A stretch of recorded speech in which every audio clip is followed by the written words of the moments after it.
자, 우리 지난 시간에 에스겔서 18장까지 하고요.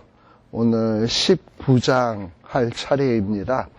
우리 그 에스겔서 특별히 12장에서부터 시작해서 24장까지 사실 우리 일반 평신도들에게는 좀 읽어도 생소하고 무슨 뜻인지 잘 모를 만한 내용들이 많이 나와 있는 분이 12장에서부터 한 24장까지거든요. 근데 거기에 나오는 내용은 그래요. 이제 하나님이 곧 유다 나라를 심판하실 것이다. 그리고 이제 유다를 심판하는 이유는 유다의 이러한 죄 때문이다. 하고서는 죄 때문에 하나님이 심판하시겠다라는 얘기가 아주 길게 12장에서부터 24장까지 기록되어 있습니다. 근데 우리가 지난 시간에 했던 요지는, 가장 중요한 요지는 우리 18장 마지막 절 23절에 보시게 되면, 18장 23절에 보시게 되면 우리 하나님은 비록 심판하시고 죄에 대해서 심판하시고 이 세상 악에 대해서 심판하시는데, 에스겔서 18장 23절입니다. 그런데 우리 하나님은 분명히 말씀하시기를 뭐라고 말씀하시냐? 나 주 여호와가 말하노라, 내가 어찌 악인의 죽는 것을 조금인들 기뻐하랴.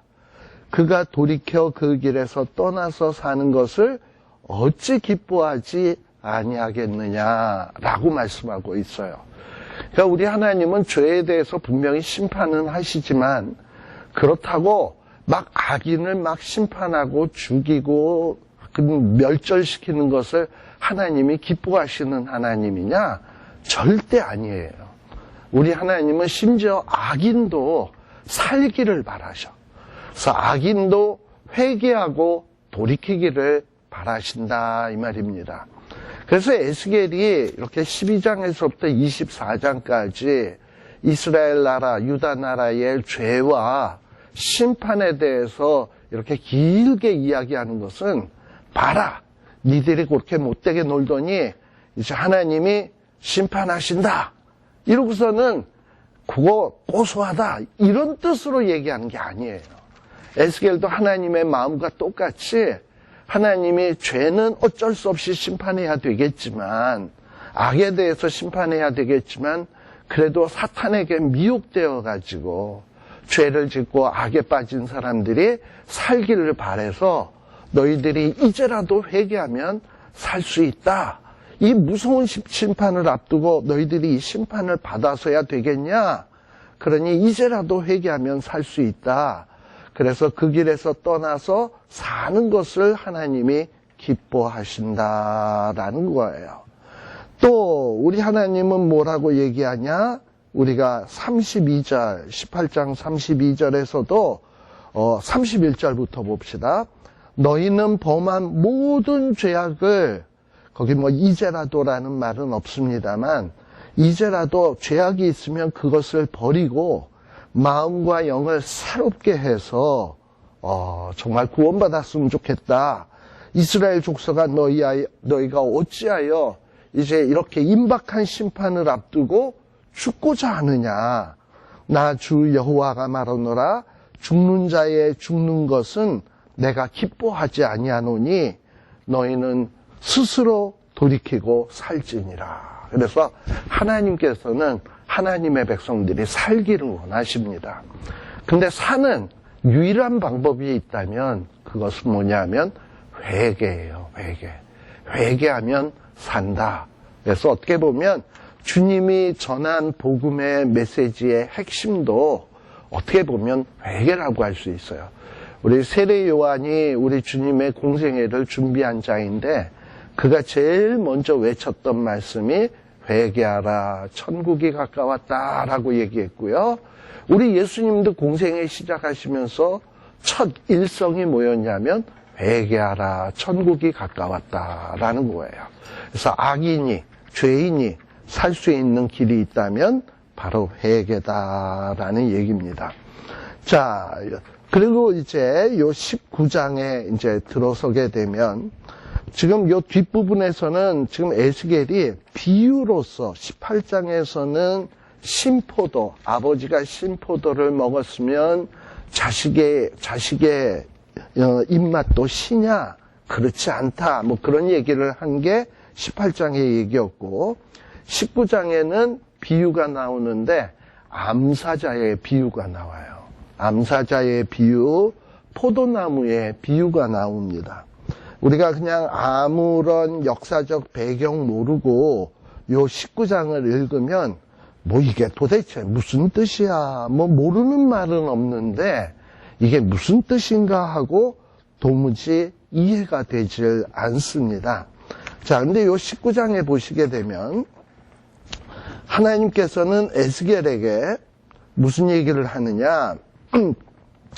그 이스라엘의 그 귀족들, 방백들을 위해서 애가 슬픔의 노래를 지어라. 그리고 그 노래를 불러라 하면서 2절 이하에 나오는 내용은 그 슬픈 애가의 내용입니다.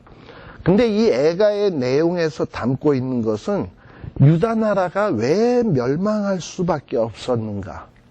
왜 유다 나라가 이렇게 비참한 최후를 맞이해야 했는가 하는 것을 두 암사자의 비유를 통해서 설명해 주고 있는 거예요. 근데 그 설명을 애가 슬픔의 노래의 형태로 설명을 하고 있습니다. 여기 특별히 여기서 나오는 내 어미는 무엇이냐? 암사자라 하고서 이 암사자가 나오는데 이 암사자에 대해서는 성경학자들이 뭐 여러 가지로 해석합니다만 가장 보편적인 해석은 뭐냐? 우리 그 유다 나라 말기에 아주 훌륭한 요시야 왕이라고 있어요. 대대적인 종교 개혁을 일으켰던 요시야 왕이 있습니다. 요시야 왕의 아버지는 아몬이었고 그 할아버지는 므낫세였는데 므낫세와 아몬은 너무너무 악한 왕이야. 그런데 이 악한 왕이 끝나고 특별히 요시야의 아버지 아몬은 악하다 보니까 백성들이 혁명을 일으켜서 이 유다 나라의 왕 아몬을 죽여버렸어요. 그리고 어린 요시야를 왕으로 세웠습니다. 근데 이 요시야는 왕이 되어서 아버지, 할아버지 때의 우상으로 더럽혀 놓은 유다 나라를 아주 싹 청소를 하고 종교 개혁을 한 아주 훌륭한 임금이었습니다. 그런데 이 요시야 왕에게는 부인이 있었습니다. 이 요시야 왕에게는 부인이 있는데 하무달이라고 하는 부인이 있었거든요. 열왕기하 23장 31절에 나오는 하무달이라고 하는 부인이 있었는데 어떤 이는 여기서 나오는 암사자를 바로 이 요시야 왕의 부인인 하무달이 아닐까 이렇게 생각하는 사람이 있어요. 물론 그것도 좀 이해가 되고요. 또 어떤 사람은 뭐라고 얘기하냐, 이 암사자를 여기서 말하는 내 어미 암사자는 어떤 인간을 지칭하는 것이 아니라 이 유다 나라를 지칭하는 거다. 그러니까 유다 백성에게 있어서 유다 나라는 어머니와 같은 존재잖아요. 바로 그렇게 어머니와 같다 해서 유다 나라를 상징하는 것으로 보고 있습니다. 뭐 어느 거로 보아도 좋아요. 그런데 이 어미 암사자는 자기의 새끼들을 낳으면 교육을 시키죠. 그런데 여기 어미 암사자도 새끼를 낳고서 그 새끼들을 기르는데 그 새끼 하나가 3절에 보면 다 커가지고 젊은 사자가 됐다. 아주 젊고 힘이 센 싱싱한 사자가 되어가지고 식물 움키기를 배워 사냥을 배워가지고 사람들을 삼켰다. 언뜻 보면 요 3절에 나오는 내용이 뭐 사자가 사냥하는 법을 배워서 사람을 삼킬 수 있게 되었다. 잘 컸네. 이렇게 생각할 수 있잖아요. 그런데 이게 과연 그런 뜻이냐? 그런 뜻이 아니라 나쁜 뜻이라 이 말입니다. 예컨대 그 요시야 왕은 얼마나 훌륭합니까? 그리고 그 부인 하무달, 훌륭한 왕의 부인이에요. 그런데 이 부인이 자기가 자식을 낳았어. 우리 요시야 왕에게는 여호와아스, 그 다음에 또 누가 있냐면 엘리야김, 그 다음에 시드기야, 이런 세 아들이 있었습니다. 유다 나라 말기에 다 왕이 되는 자들이에요. 근데 이 요시야 왕의 이 자식들이 다 하나같이 악해. 너무너무 악해. 근데 이 요시야 왕과 그 부인 하무달은 정말 종교개혁을 하고 나라를 바로 세우는 일에 아주 혁혁한 공헌을 했는지 모르지만 자기의 자식들을 믿음으로 신앙으로 키우는 일에는 아주 실패를 했단 말이에요. 그래가지고 이 자식들이 어떤 자식으로 컸냐 하면 사람을 삼키는 자가 돼버렸어. 왕은요, 왕이 되거나 유다 나라의 아버지를 뒤이어서 왕이 되면 사람을 돌보고 도와주는 이런 역할을 해야 되는데 이런 자들이 뭐가 됐냐 하면 사람을 삼키는 자가 되었다. 그래가지고 이 특별히 누구를 얘기하는 거냐 하면 여호와아스 왕을 얘기하는 거예요. 여호와아스, 요시야 왕이 죽고 그리고 그 다음에 왕이 되었던 여호와아스. 때로는 이 자의 이름을 살룸이라고도 표현이 됩니다. 자, 이렇게 살룸이라는 자가 왕이 되어가지고 사람을 삼키는 존재가 돼버렸어요. 그랬더니 이방 나라 사람들이 듣고 이 못된 왕, 그래가지고 이 여호와스를 함정으로 그를 잡아서 갈고리로 꿰어 애굽 땅으로 갔다. 그래서 우리 이 살룸 여호와아스 왕은 애굽에 끌려가서 애굽 왕 바로 느고에게 죽임을 당합니다. 왕이 된 지 불과 3개월밖에 되지 않았는데,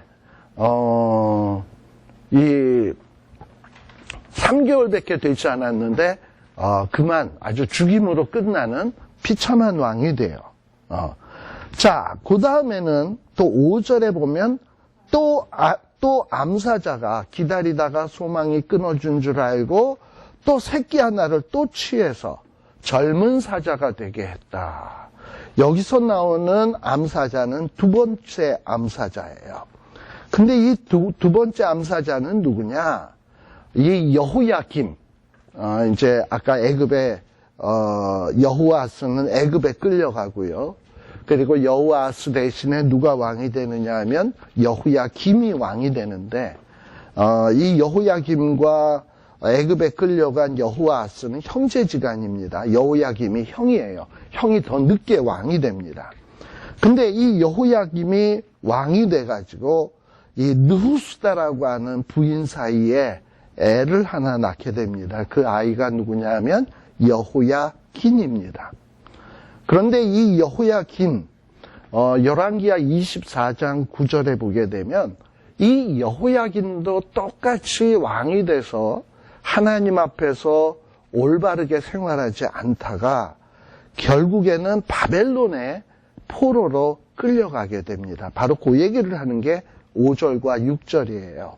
여기 보면 암사자가 새끼 하나를 또 키웠는데 다시 말하면 여호야김의 아내 느후스다가 여호야긴이라고 하는 자녀를 키웠는데 이 자녀가 젊은 사자가 되었는데 6절에 젊은 사자가 되어서 여러 사자들 가운데 왕래하면서 뭘 배웠다? 사람 움키기를 배웠다. 왕은 사람을 살려야 되는 자인데 사람 움키기를 배웠다.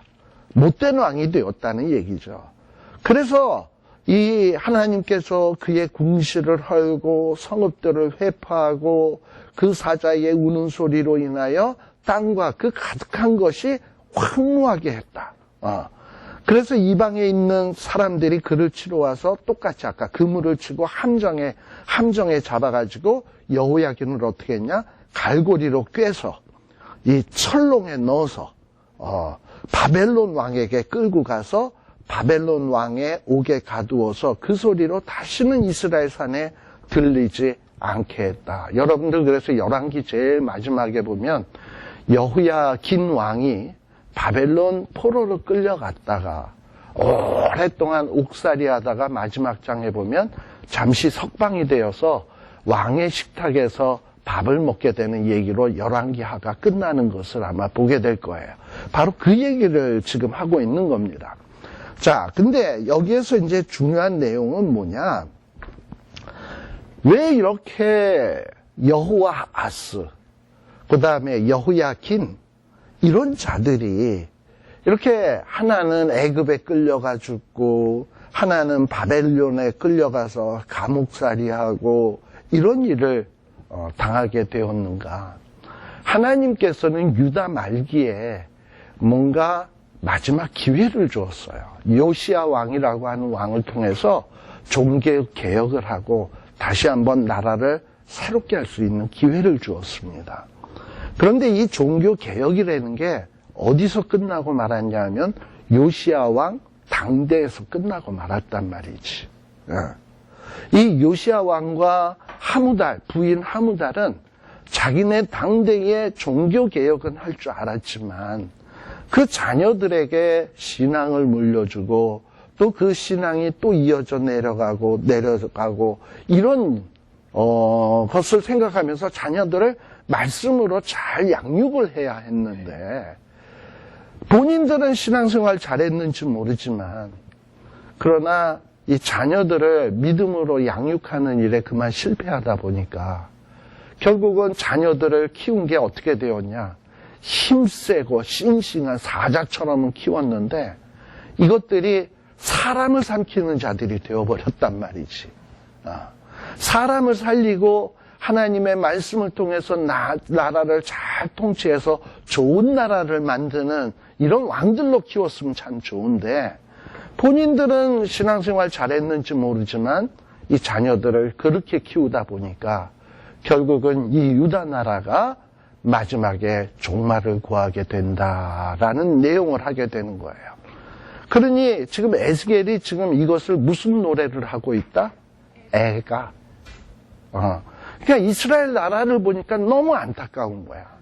분명히 요시야 왕은 훌륭한 임금인데 어떻게 저 훌륭한 임금이 본인은 신앙생활 잘했는지 모르지만 자녀를 교육하는 일에는 그렇게 좀 소홀히 하다가 그 자녀 때에 가서 결국은 이렇게 나라를 망하게 했는가 이러면서 그것이 안타까워서 통곡을 하고 있는 것이다 라는 겁니다. 그런데 저는 이런 내용이 가만 보면은 이게 남 얘기가 아니네 라는 생각이 들어요. 사실 저 같은 경우도 목사잖아요. 그리고 저는 이제 주로 신학교에서 가르치는 선생이잖아요. 남 열심히 가르쳐. 목사니까 설교에 좋은 말 많이 해. 그런데 정작 이 성도들, 학생들에게는 많이 말을 하다가 어떨 때는 하루에 9시간도 해요. 수업이 있으니까 한 3과목을 하다 보면 한 과목에 한 3시간씩이니까 하루에 9시간도 얘기한단 말이죠. 그럼 집에 가면 아무 말도 하기 싫어 진짜. 그 바깥에서 말을 다 했는데 뭘 또 와서 집에 와서 얘기를 하고 싶겠어요. 그리고 옛날에 목회들을 할 때도 마찬가지였어요. 바깥에서는 말을 참 많이 하고 다니는데 막상 집에 들어가면 이 말하는 게 별로 힘이 들고 지치니까 말을 안 하게 돼. 그래서 저는 가끔 그런 생각을 해요. 내가 나가서 사람들은 교육은 참 많이 했지만 과연 내 아들, 내 딸에게는 내가 얼마나 그 바깥에서 가르치는 사람만큼 정성을 기울였었지? 이러고 생각을 하면 찔릴 때가 참 많아요. 좀 너무 많이 자식들에게는 소홀히 했었구나 라는 생각이 들고 좀 안타까울 때가 있다 이 말이죠. 아마 그런 마음은 여러분들도 아닐까 싶습니다. 뭐냐면 지금 여러분들은 성경 공부하겠다고 지금 이 자리에 모여요. 우리 1세들은 그래. 근데 1.5세, 2세 이쯤 가면 말씀에 갈급해야 하는 사람이 얼마나 많습니까? 없지. 그저 그냥 세상에 즐거움 쫓아서 쾌락을 쫓아서 불나방처럼 이리저리 왔다 갔다 하고 있는데 그런데 그런 자녀들이 후손들이 그렇게 된 게 과연 누구의 책임일까? 바로 우리 1세들의 책임이 아닐까 하는 생각이 들어요. 우리는 정말 우리는 신앙생활 잘했는지 모르지만, 그러나 이 자녀들의 신앙까지도 생각하고 책임졌어야 되는데, 그렇지를 못했다. 그러다 보니 이 이스라엘 나라의 신앙이 제대로 계승되지 못하다 보니까, 결국은 요시야 때, 그야말로 요시야 왕은 전무후무하게 훌륭한 왕이었습니다. 우리 유다 나라에도 훌륭한 왕 많이 있었죠. 다윗 왕도 있었고 솔로몬 왕도 있었습니다. 근데 저는 요시야가 다윗 왕보다 솔로몬보다도 훨씬 더 훌륭한 왕이라고 생각해요. 왜냐하면 다윗 왕은 훌륭해요. 하나님의 마음에 합한 자 맞아요. 그러나 그는 다윗 왕은 그가 왕이 돼서 전성기 때에 그만 나태해져가지고 대형 사고 치고 나락으로 떨어지는 인물 아닙니까? 다윗은요. 근데 요시야에게는 그런 어떤 커다란 과오가 없어. 솔로몬 왕 아주 지혜롭고 똑똑하고 훌륭한 왕이죠. 나라를 최고로 평화로운 시대를 만들었죠. 그러나 솔로몬 왕의 말년은 부인이 1000명이나 됐다니까. 그리고 이 1000명들을 위해서 집 져줘야 돼, 우상 신전 져줘야 돼. 그러다 보니 백성들을 노예처럼 부렸던 왕이 솔로몬이에요. 결국 나라 두동강이 났어요. 그러니 솔로몬 왕도 역사적으로 훌륭한 왕일지 모르지만 제가 볼 때 이 요시야 왕보다도 훌륭하진 않아. 그런데 이 요시야 왕도 그렇게 훌륭한 왕임에도 불구하고 본인들은 종교개혁하고 대대적인 우상을 청소하는 일을 했는지 모르겠는데 그 자녀 셋을 있는데 여호아스, 여호야김, 시드기야 하나같이 악한 왕이 돼가지고 결국은 나라가 비참하게 바벨론에 의해서 초토화되고 그 아름답게 지어졌던 솔로몬의 성전이 폐허가 되고 이런 일이 벌어지는 것을 보면서 에스겔은 너무나 안타까워서 이렇게 사자 새끼인데 사자를 좋은 사자로 키웠어야 되는데 사람 삼키는 사자 만들어서 결국은 끌려가서 죽임당하는 이 유다 말기의 이 비참한 역사 이런 걸 바라보면서 애가를 불렀다라는 거예요. 그런데 이런 애가가 에스겔만 불러야 될 노래가 아니라 오늘날 우리도 불러야 될 노래가 아닌가 하는 이런 생각을 해보게 됩니다. 그 다음에 요 19장 10절에서부터는 포도나무의 비유가 나와요. 보통 성경에서 포도나무 하면은 하나님의 백성을 비유할 때 많이 사용되는 비유입니다. 여러분들 이사야서 5장에 보게 되면 하나님께서 포도원에 아주 정성스럽게 극상품의 포도를 심었다라는 얘기가 나와요. 이사야서 5장 1절서부터 보게 되면 그랬는데 이 극상품의 포도를 심었는데 이 포도나무가 극상품의 열매를 맺어야 되는데 이상하게 이 포도들이 어떤 열매를 맺냐? 들포도. 그냥 아무데나 굴러다니는 들포도의 열매를 맺음이 어찌민고 하고 탄식하는 내용이 이사야서 5장에 나옵니다. 즉 뭘 비유한 거냐?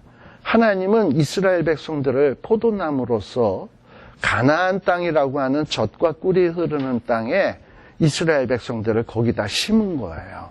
그리고 이스라엘 백성들을 이렇게 가나안 땅에 심었다라고 하는 것은 하나님이 뭔가 기대하는 게 있어. 이 가나안 땅에서 이들이 정말 주변 모든 나라 사람들에게 복의 근원이 되었으면 좋겠다. 하나님의 영광을 드러내는 자들이 되었으면 좋겠다. 그리고 많은 죽어가는 생명들을 하나님 앞으로 인도하는 자들이 되었으면 좋겠다 하는 이 기대감으로 이스라엘 백성들에게 가나안 땅을 주시고 그들을 심은 거거든요. 그런데 이스라엘 역사를 가만 보면 이스라엘 역사 속에서 과연 이스라엘 백성들이 그런 열매, 그런 결과를 가져왔느냐? 전혀 그렇지 못했다라는 거예요.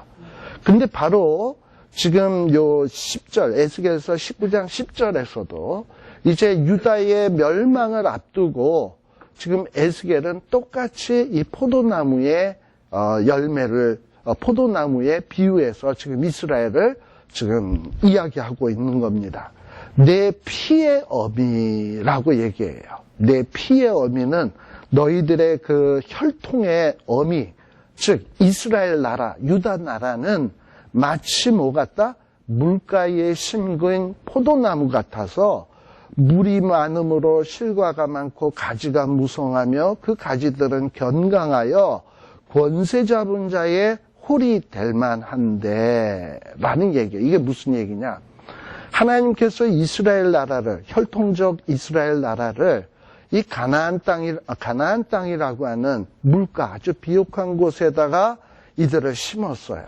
그래서 이들이 하나님의 은혜 속에서 그 가나안의 악한 족속들을 다 내쫓고, 그리고 역사가 흘러가면서 하나님께서 먹이시고 입히시고 그들이 잘 살도록 해주셨는데, 그렇게 살면 이들이 뭔가 왕 같은 제사장 같은 나라가 되어가지고 많은 나라들에게 복의 근원이 되고 왕 같은 제사장인 나라가 돼서 뭐 이 땅을 하나님의 뜻으로 통치할 만한데, 그런데 그 하나의 키가 굵은 가지 가운데서 높았으며 많은 가지 가운데서 뛰어나 보이다가 어떻게 보면 이 유다 자손의 마지막 왕 시드기야예요.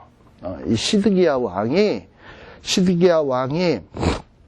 어떤 왕이 되었어요. 왕이 되었는데 이 왕이 되어서 뭔가 하나님의 영광을 드러내고 하나님의 명령에 순종하면서 좋은 왕으로 살기보다는 뭔가 자꾸 인간적인 모략만 꾀하고, 또 유다 나라가 정치적으로 그리고 어떤 운명적으로 위기에 처하게 되니까, 바벨론으로부터 멸망당할 위기에 처하다 보니까 자꾸 그 위기를 모면해 보려고 하나님을 의지해야 되는데 하나님을 의지하지 않냐고 자꾸 애굽왕에서, 우리 지난 시간에 두 독수리 기억나시죠? 애굽에 가서 자꾸 도움을 요청을 하고 하나님을 의지하지 않으니까 하나님께서 이 자들을 어떻게 했냐? 여기에 보면 분노 중에서 뽑아가지고 가나안 땅에서 뽑아서 바벨론으로 끌고 가는 거예요. 그래서 바벨론에 끌려가서 땅에 던짐을 당하며, 그래서 결국은 동풍에 마르고 그 견강했던 가지들은 꺾이고 말라 불에 탔더니 이제는 광야 메마른 가물이 든 땅에 심긴 바 되고, 그리고 불이 그 가지 중 하나에서 나와서 그 실과들을 다 태우니 이제 홀이 될 만한 견강한 가지가 없다. 왕족이 멸절당했다, 이 얘기예요. 이것도 애가라. 그러니 이스라엘 나라를 뭔가 이렇게 가나안 땅을 주고 가나안 땅에서 살게 하신 데는 하나님의 뜻이 있는데, 이것들이 그저 물질적으로만 잘 살려고 그러고, 그리고 어떤 왕으로서 권세만 누릴 줄 알았지, 하나님께서 맡겨주신 사명이라든지 하나님이 기대하고 있는 거에 대해서는 눈꼽만치도 생각하지 않다가, 포도나무에게서 기대할 수 있는 게 뭐겠습니까? 열매지. 열매가 없다면 포도나무가 뭐 했을 때 있어요? 뭐 건물을 지을 수 있나? 포도나무가? 가구를 만들 수 있나? 아무것도 못해, 포도나무는. 불쏘시개밖에 못하는 거예요. 근데 이 포도나무에서 열매가 맺히질 않으니 하나님이 뽑아서 저 사막 가운데 가서 말리우시겠다. 얼마나 무서운 얘기인 줄 모릅니다. 이런 말씀을 보면서 저도 늘 이런 생각을 해요. 우리 하나님께서는 저와 여러분들을 굉장히 많이 축복하셨습니다. 그 사실을 아셔야 돼. 솔직히 저 아프리카 사는 사람하고 여러분하고, 여러분이 그들보다 잘난 이유 한 10가지만 얘기해 보십시오. 내가 그들보다 신앙이 좋다. 그들보다 내가 착한 일을 많이 했다. 그들보다 인물이 잘났다. 특별히 내가 공부를 더 잘한다. 만일에 내가 아프리카 가 있으면 과연 그들보다 똑같이 더 잘했을까? 거기서 태어났으면? 근데 하나님은 우리를 아프리카에서 안 태어나게 하시고, 저기 방글라데시에서 안 태어나게 하시고, 우리를 최소한 물론 어려운 때이지만 대한민국에서 태어나게 하시고, 또 나라가 급성장하는 데서 우리가 또 산업역군으로 일하게 하시고, 또 그 중에서 뽑아서 우리를 또 어디다 심었나? 우리 포도나무를 LA 물가에다가 씹으셨거든. LA 물가에다 씹으셨다고. 하나님이 뭘 기대하실까? 저와 여러분들에게. 그런데 그 기대하시는 열매가 저와 저희에게 하나님이 기뻐하실 만한 열매 여기 있습니다 하고 내놓을 만한 게 있던가요? 우리 아까 자식을 과연 정말 신앙적, 뭐 자식을 훌륭하게 키우신 분들은 많더라고. 그래서 뭐 하버드 나오게 하고 예일 나오게 하고 그러면 성공한 줄 아는데, 과연 근데 그런 자식들이 신앙적으로 여러분들 신앙보다 더 훌륭한 신앙인으로 키우는데 성공하셨냐 이 말이죠. 그랬을 때 그런 분들이 별로 없는 것 같아. 우리 1세 장로님, 목사님 이런 분들 가운데 본인들은 다 신앙들은 훌륭하신데 자기 자식들을 자기보다 훌륭한 신앙인으로 키운 사람들은 별로 많지가 않은 것 같아. 몰라, 나는 우리 유니스 아버님 어머님은 그런 것 같아. 이 젊은 친구가 이렇게 열심히 성경 공부 나오는 게 얼마나 기특해요. 근데 그런 신앙인으로 키우는 분들이 별로 없어요. 그런 면에서 우리는 정말 이런 식으로 몇 세대가 지나간다면, 우리가 자식을 그렇게 못 키웠는데 그 자식은 또 자식을 더 잘 키울 수 있겠어? 그래가지고 몇 세대 지나가면 과연 우리가 피땀 흘려서 세웠던 대한민국 조국, 또 이 한인 사회, 이런 것들이 과연 어떻게 될까? 지금 에스겔은 그 미래를 바라보면서 애가를 부르고 있어요. 오늘 아침에 잠깐 한국 뉴스를 한번 보니까, 광화문에서,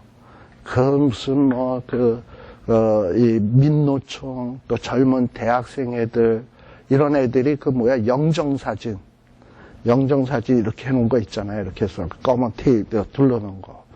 거기에다가 영정사진에다 미군 철수 써놓고, 그리고서는 미국 물러가라.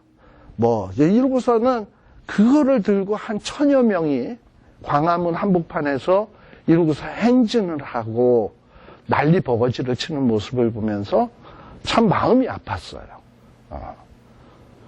또 미국에 살아서가 아니라 어쨌든 우리가 지금 대한민국이 어쨌든 미국의 도움을 받은 건 틀림없는 사실 아닙니까? 누구도 부인할 수 없는 사실인데, 근데 이렇게 은혜에 대해서 고마운 줄을 모르고 미군 철수, 거기다 또 더 웃기는 건 뭐냐면 김정은 환영, 거기다가 또 김정은 빨리 이게 또 오라는 거지, 환영. 이러고서는 그건 완전히 지금 완전히 이거 뒤바뀐, 여러분도 오늘 아침 뉴스 한번 보세요. 그게 그냥 신문에 대문짝만하게 났더라고, 그런 것들이. 그래서 그걸 보면서, 너무, 그러니까 그게 우리 부모 세대가, 1세대가 열심히 일을 하고 산업 역군이 되고 나라를 건설하는 일엔 성공했는지 모르겠는데, 이 자녀들을 올바른 사고방식과 가치관으로 키우는 일에는 좀 우리들이 많이 실패하지 않았는가라는 이런 또 반성이 좀 들어진다 이 말이에요. 바로 이 에스겔은 유다 말기에 바로 이런 슬픈 현실을 보면서 지금 방백들에게, 귀족들에게, 이스라엘 백성들에게 애가를 지어서 노래를 부른다라는 거예요. 말이 노래지 이건 통곡입니다. 우리들이 신앙생활 잘했는지 모르지만 우리들이 교육을 잘못 시켜서 이제 나라는 이렇게 엉망진창이고 망하게 되었다. 한 나라의 왕들이 어느 하나는 애굽에 끌려가 죽고, 어떤 왕은 또 바벨론에 끌려가서 비참하게 죽고. 여러분, 마지막 시드기야가 얼마나 비참하게 죽는 줄 알아요? 시드기야가 마지막 때에 자기 아들들 있잖아, 왕자들을 바벨론 왕이 와서 다 죽여요. 시드기야를 보는 앞에서. 그리고 다 죽이고 난 다음엔 어떻게 하냐, 시드기야에게 볼 거 다 봤으니 이제 너 눈 필요 없지? 뽑자. 그리고 그 다음에 눈을 뽑아요.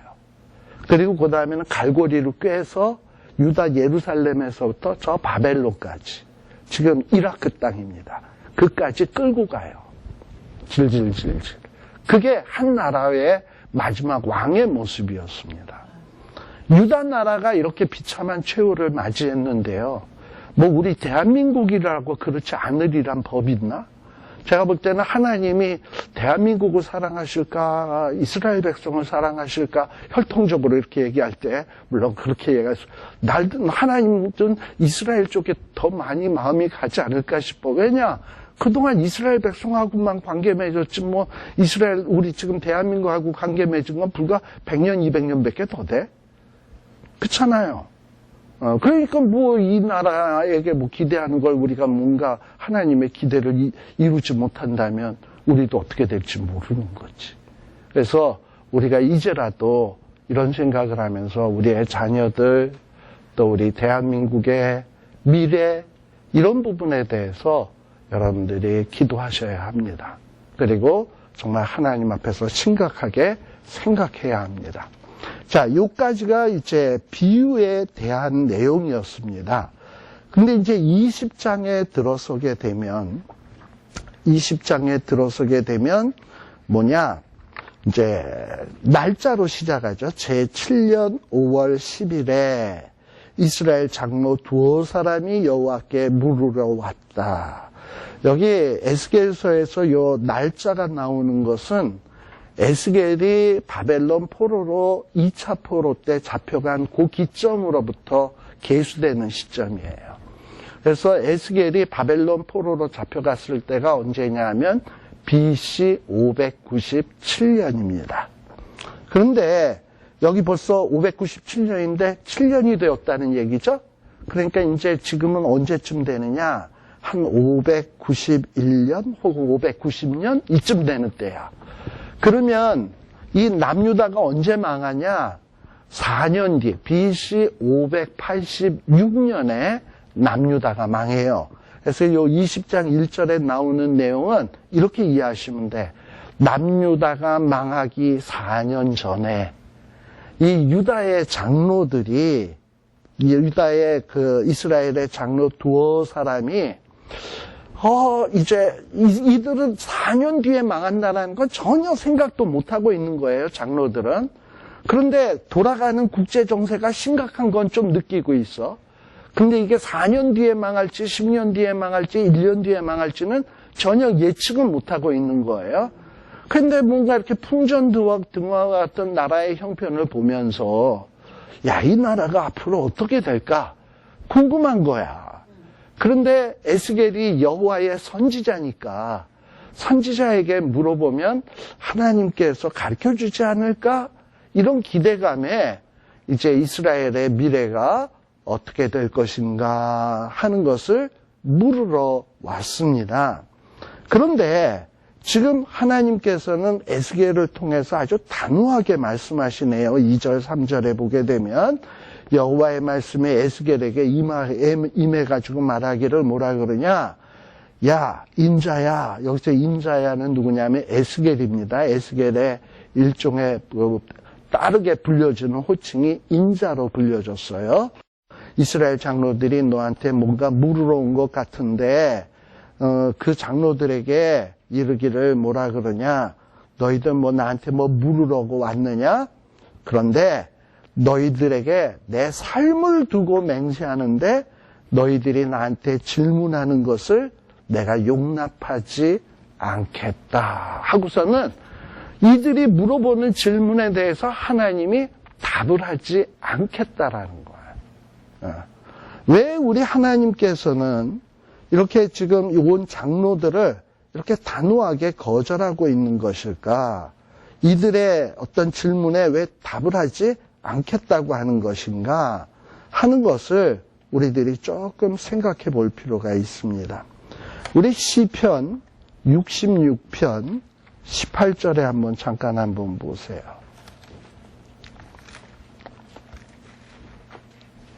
시편 66편 18절.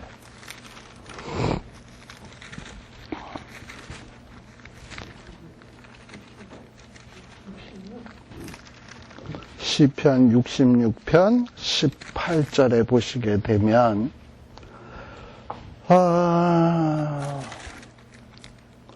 자, 여기에 보면 뭐라고 얘기하냐? 이 시편의 기자는 내가 내 마음에 뭘 품으면? 죄악을 품으면 주께서 듣지 않는다. 그러니까 어떤 죄의 문제를 내가 해결하지 않고서 뭔가 궁금한 것이 있어서 하나님 앞에 묻기만 하고 답만 알아내려는 데만 관심이 있다면 하나님은 그런 자와 절대 커뮤니케이션 안 한다는 거예요. 우리가 하나님하고 기도할 때 하나님과 교통할 수 있는 가장 중요한 것은 뭐냐면 하나님의 앞에 나아가서는 일단 내 죄 문제부터 해결하는 거에서부터 출발해야 돼요. 그래서 우리가 기도를 할 때 항상 기도할 때 기도에 몇 가지 순서가 있다 그러잖아. 처음에는 하나님 앞에 감사 또는 하나님 앞에 찬양 이걸로 시작해서 그 다음에는 이제 하나님과 이제 교통을 해야 되니까 장애물이 되는 죄를 회개. 그리고 그 다음에는 이제 비로소 이제 죄 문제가 해결이 되었으니까 뭘 해야 되냐? 뭔가 하나님과 이제 내가 원하는 것을 얘기해야 되겠죠? 그럴 때 내가 원하는 것보다 먼저 뭘 구하냐? 이웃이나 교회에 또는 남이 하나님 앞에 필요한 것이 뭐가 있는가? 그래서 남, 교회, 이웃, 이 시대가 필요한 것을 먼저 구하고 그리고 그 다음에는 내 가족, 그 다음에 나 이런 순서로 하나님 앞에 기도하고 그리고 마지막에 찬양과 감사로서 기도를 맺는다 하는 거를 아마 여러분들이 초신자 때 기도하는 방법 했을 때 이런 것들을 아마 좀 배웠으리라고 생각을 합니다. 그런데 이만큼 하나님과 교통하는 데 있어서 가장 중요한 것은 뭐냐면 죄를 내 마음에 품으면 죄가 내 안에 그대로 남아있는 상태에서는 하나님이 듣지 않으신다라는 거예요. 그래서 하나님은 이들과 대화하지 않겠고 오히려 이들에게 무엇을 이야기하느냐? 무시무시한 심판의 메시지를 에스겔을 통해서 선포를 하게 됩니다. 제가 오늘 여러분들에게 프린트를 나눠줬는데요. 잠깐 한번 보세요. 지금 아까 제가 얘기했습니다만 에스겔서 12장에서부터 24장까지는 심판, 그리고 무슨 죄 때문에 하나님이 심판하시는가 하는 거에 대해서 쭉 기록되어 있다 그랬죠? 자, 이런 식으로 에스겔서도 이스라엘 백성들이 죄로 인해서 심판받는 메시지가 굉장히 많은 분량을 차지합니다. 근데 우리가 에스겔서 하기 전에 요한계시록을 하지 않았습니까? 근데 이 요한계시록도 마지막 때의 심판에 대한 얘기예요. 그리고 주님 다시 오셔서 심판하시겠다라는 얘기가 요한계시록의 메시지 아닙니까? 그리고 물론 심판하시고 하나님의 의로운 성도, 교회들은 회복하시겠다라는 메시지가 요한계시록의 메시지였어요. 이런 면에서 이 요한계시록에 나오는 심판 메시지하고 에스겔서에 나오는 심판 메시지가 상당히 비슷하고 일치되는 점이 있다라는 것을 볼 수 있습니다. 우리 아까 하나님께서 포도나무를 물가에 심었다. 이스라엘 백성들을 가나안 땅에 심었다. 이유가 있다 그랬죠. 하나님이 요구하는 것은 그들에게 열매를 기다리신다는 거였어요. 우리 사람도 하나님께서 자기의 형상으로 우리를 특별하게 창조하셨습니다. 그리고 어떤 피조물들보다 우리에게 지혜를 주시고 만물 가운데서 으뜸인 존재로 우리를 이렇게 만드셨어요. 그러면 하나님이 이렇게 사람을 특별하게 대우하신 데는 뜻이 있을 것 아닙니까? 우리에게 뭔가 기대하는 것이 있을 것 아닙니까? 아까 물가에 심은 포도나무 같이. 그러면 우리에게 하나님이 기대하는 게 뭐냐? 우리 아까 거기 옆에 에스겔 19장 10절에서 14절은 아까 얘기했던 포도나무 비유였습니다. 포도 열매를 기대하듯 하나님은 우리에게도 기대하는 게 있어요. 바로 하나님의 목적대로, 하나님의 기대대로 살아가는 것이 사람에게는 제일 좋은 겁니다. 그런데 이 부분을 우리가 계시록에서 이미 공부한 것입니다만 복습이에요. 이 계시록 14장 6절에 보면 천사가 공중에 휙 날아가면서 땅에 거하는, 여러분도 오늘 나눌 좀 프리티의 성격 구절을 써드렸어요. 찾기가 너무 그거 할 것 같아서. 천사가 공중에 휙 날아가면서 땅에 거주하는 자들, 이거는 신자든 불신자든 어떤 차별이 없이 모두 다라는 거예요. 모든 민족, 모든 종족, 모든 방언, 모든 백성, 이들은 다 하나님의 형상으로 지음받은 자들입니다. 예수를 믿던 아니 믿던. 그런데 이런 사람들에게 전해야 될 영원한 복음이 뭐냐? 사람이라면. 이 사람이라면 그들에게 전해져야 될 영원한 복음이 뭐냐? 그 다음 절에 14장 7절에 보면 이 사람에게 가장 복음으로서 간직해야 될 내용이 뭐냐? 일평생 살아가면서 우리가 두려워해야 될 자는 하나님이다. 이 사실을 인식하고 사는 거예요. 그리고 또 하나는 뭐냐? 내 삶을 통해서 하나님 앞에 영광을 돌리는 일이다. 그리고 또 뭐냐? 심판대가 가까워지면 질수록 하늘과 땅과 바다의 물들의 근원을 만드신 이, 즉 무슨 얘기입니까? 창조주 하나님을 경배하는 일. 이것이 뭐냐? 사람에게 있어서는 가장 좋은 복음이라는 거예요. 그런 면에서 저와 여러분들이 주일날마다 하나님 앞에 예배하고 경배하고 하나님 앞에 나올 수 있다는 것은 정말 복된 겁니다. 그걸 명심하셔야 돼. 나중에 이 심판이 끝나게 되면 모든 것이 좋은 것과 나쁜 것이 결판이 딱 날 거예요. 나중에 우리가 뭐 파이널 시험 보면 공부 잘하네, 열심히 하네, 못하네 가 딱 판가름 나듯이 우리가 인생을 다 산 다음에 마지막 심판대 앞에 서면 뭐가 잘한 것이고 뭐가 못한 것인지 명명백백하게 가려질 것인데, 우리에게 있어서 가장 좋은 복음은 뭐냐? 내가 하나님을 경외한다. 하나님을 두려워한다. 그리고 내 평생에서 살면서 뭐 100% 잘하는 건 아니지만 그래도 하나님 영광 돌려보려고 애쓰고 사는 거.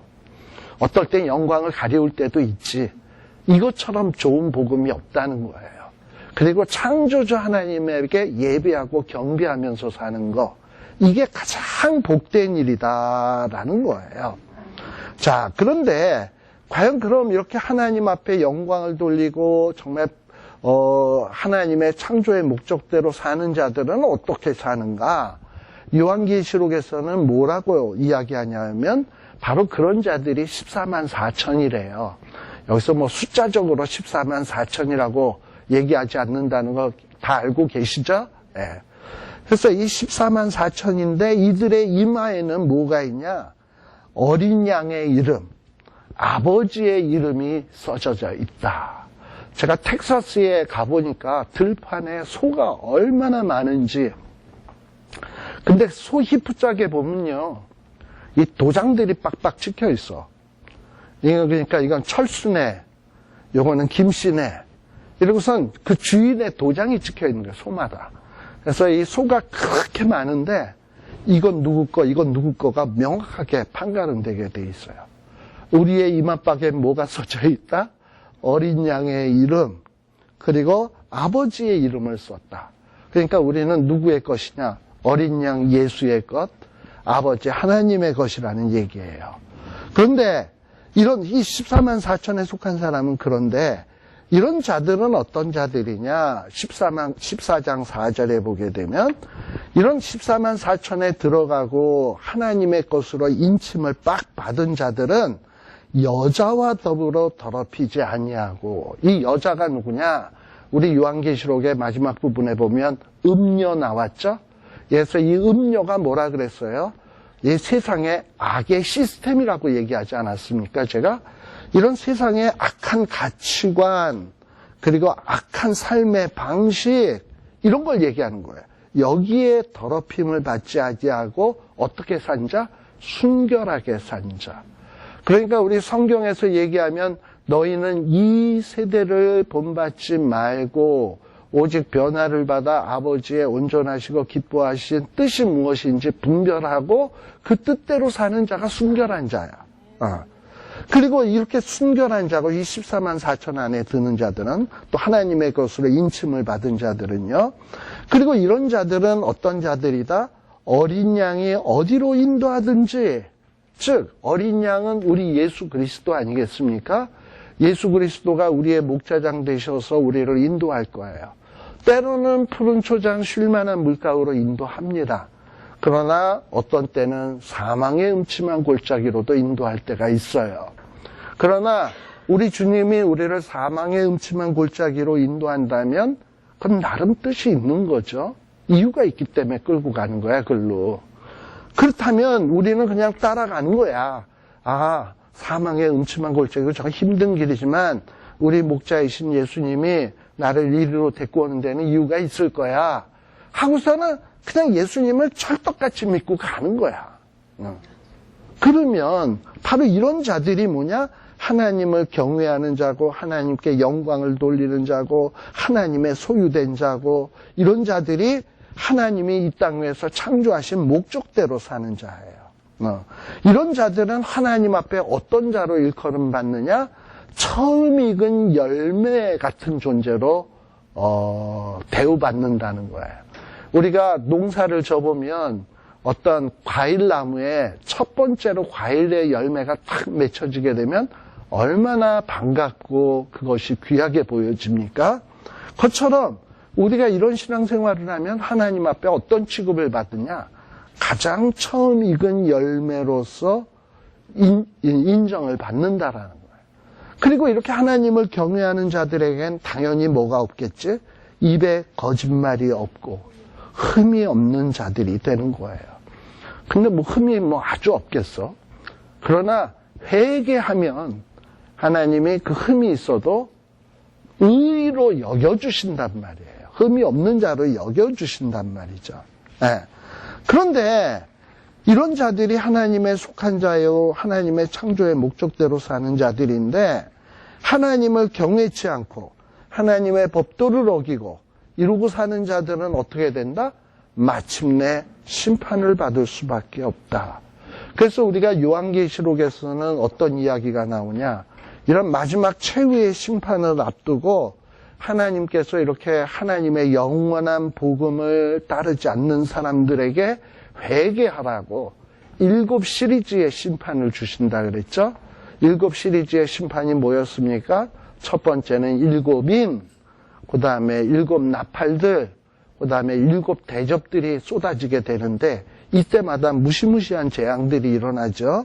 자, 그런데 이렇게 7인과 또 6번째 나팔, 그리고 7번째 나팔이 불리면 끝난 거야. 이제 회개할 기회도 없어. 근데 사람들이 7인이 떼지고 6 나팔이 다 불려지면서 하나님이 무서운 이런 재앙들을 내렸는데, 경고의 재앙들을 내렸는데 사람들이 회개한다 안 한다? 안 한다. 그래서 계시록 9장 20절에 보게 되면 이렇게 하나님이 7인이 떼지고 7 나팔의 재앙이 이 땅 위에 펼쳐졌는데 이 재앙에 죽지 않고 남은 사람들은 이렇게 완전히 만신창이가 되었으면 내가 어쩌다 이렇게 만신창이가 되었지? 반성이라는 걸 하고 회개를 해야 될 거 아니에요. 그런데 마지막 때의 사람들을 보면 이 재앙에 죽지 아니하고 남은 사람들은 자기의 손으로 행한 일을 회개치 아니하고 오히려 뭐 했다? 여러 귀신과 또는 보거나 듣거나 다니거나 하지 못하는 금, 은, 돈과 목석의 우상에게 절하고 또 그들이 그동안 살아오면서 행했던 살인, 복술, 음행, 도둑질을 회개치 않더라. 자, 이렇게 하나님 앞에 회개치 않으면 기다리는 게 뭐겠습니까? 이제 어마어마한 심판이 임하게 되는 거죠. 그렇죠? 네. 그래서 요쯤 얘기하고 우리 잠시 쉬었다가 나머지 부분 또 얘기하도록 하겠습니다.